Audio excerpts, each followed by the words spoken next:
ఎటు చూసినా పచ్చదనం, ఎటు చూసినా అందమైన ప్రకృతి అందాలు.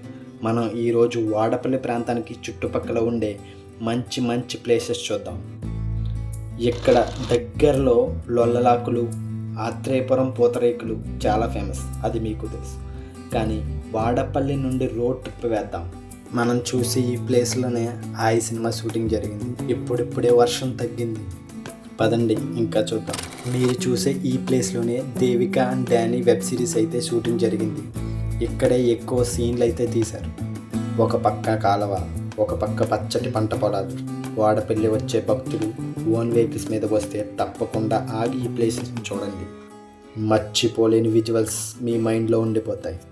మేము ఇక్కడే ఉన్నా సరే మాకు ఎప్పుడూ కొత్తగానే అనిపిస్తాయి. మేము చదువుకునే రోజుల్లో అయితే స్కూల్ లేని టైంలో ఇక్కడే టైం స్పెండ్ చేసేవాళ్ళు. కానీ ఇప్పుడున్న పిల్లలు ఇలాంటి అలవాట్లు ఎప్పుడో మానేశారు. స్మార్ట్ మొబైల్ ఉంటే చాలు, వాళ్ళకి టైం గడిచిపోతుంది. ఈ ప్లేస్ అయితే చాలా ప్రశాంతంగా ఉంది. కోనసీమ అనగానే మనకు గుర్తొచ్చేది గోదావరి నది, పంట పొలాలు, కొబ్బరి తోటలు. ముఖ్యంగా ఇక్కడ గ్రామీణ ప్రాంత ప్రజల జీవన శైలి. ఇక్కడ గోదావరి నుండి వచ్చే కాలువలు ముఖ్యంగా ఈ పంట పొలాలకు సాగునీటిని అందిస్తూ ఉంటాయి. ఇక్కడి కోనసీమలో ప్రకృతి అందాలతో పాటు అనేక పుణ్యక్షేత్రాలు ఉన్నాయి. మీకు కావాలితే కామెంట్ చేయండి, సెపరేట్ వీడియోస్ చేద్దాం.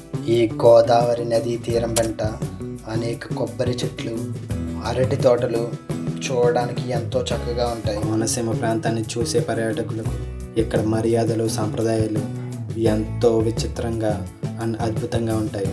కేరళతో పోలిస్తే ఏమాత్రం తీసిపోని మా కోనసీమని దేవుని సొంత సృష్టి అని కూడా అంటారు. మీరు కామెంట్ చేయండి.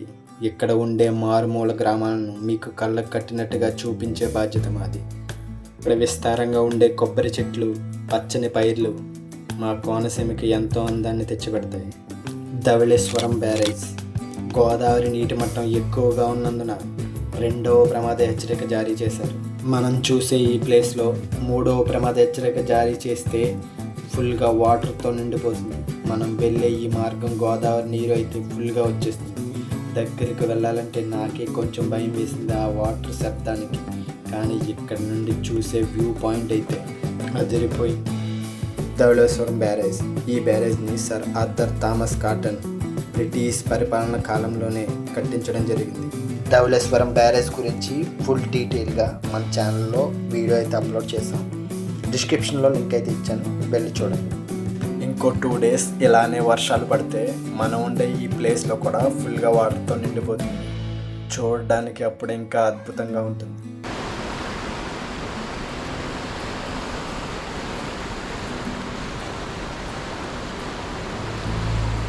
ఈ బ్యారేజ్ లెంత్ మొత్తం అప్రాక్సిమేట్లీ 3.5 kilometers ఉంటుంది. ఈ ధవళేశ్వరం బ్యారేజ్ అప్పట్లో కనుక నిర్మించకపోయిండుంటే మా గోదావరి ప్రజలు చాలా ఇబ్బంది పడేవారు. ఈ గోదావరి నది మహారాష్ట్రలోని నాసిక్ దగ్గర సముద్ర మట్టానికి 1067 kilometers ఎత్తులో గల త్రయంబకం వద్ద బ్రహ్మగిరిలో పుట్టి మహారాష్ట్ర గుండా 770 kilometers ప్రవహించి బాసర వద్ద తెలంగాణలో ప్రవేశించి భద్రాచలం దగ్గర గల సీతాపురం ప్రాంతంలో ఆంధ్రప్రదేశ్లోనికి ప్రవేశిస్తుంది. కోనవరం, పోలవరం, పట్టిసీమలను దాటుకొని రాజమహేంద్రవరం వద్ద వెడల్పాటి నదిగా మారి దిగువన ఉన్న ధవళేశ్వరం వద్ద 2 పాయలుగా చీలి బంగాళాఖాతంలో కలుస్తుంది. ధవళేశ్వరం వద్ద 2 పాయలుగా చీలిన గోదావరిని తూర్పు పాయను గౌతమి అని, దక్షిణ పాయను వశిష్ట అని అంటారు. ఈ ధవళేశ్వరం బ్యారేజ్ ధవళేశ్వరం నుంచి విద్యేశ్వరాలను కలుపుతూ గోదావరి నదిపై నిర్మించడం జరిగింది. వాడపల్లి వచ్చే భక్తులు మీకు కుదిరితే ఈ ప్లేస్ని కూడా చూసి వెళ్ళండి.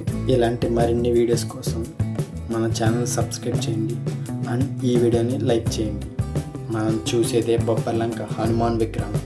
మనం వెళ్ళే ఈ మార్గంలో రోడ్డుకు అటువైపు ఇటువైపు చాలా కోతులైతే కనిపిస్తాయి. చూడడానికి ఎంతో అద్భుతంగా ఉంటుంది. మేము వెళ్ళినప్పుడైతే వర్షం పడడం వల్ల మాకు పెద్దగా కనిపించలేదు. మీరు ఎప్పుడైనా చూసుంటే ఒకసారి కామెంట్ చేయండి అండ్ అలాగే ఈ వీడియోని లైక్ చేయండి. ఓకే, ఉంటా, బాయ్.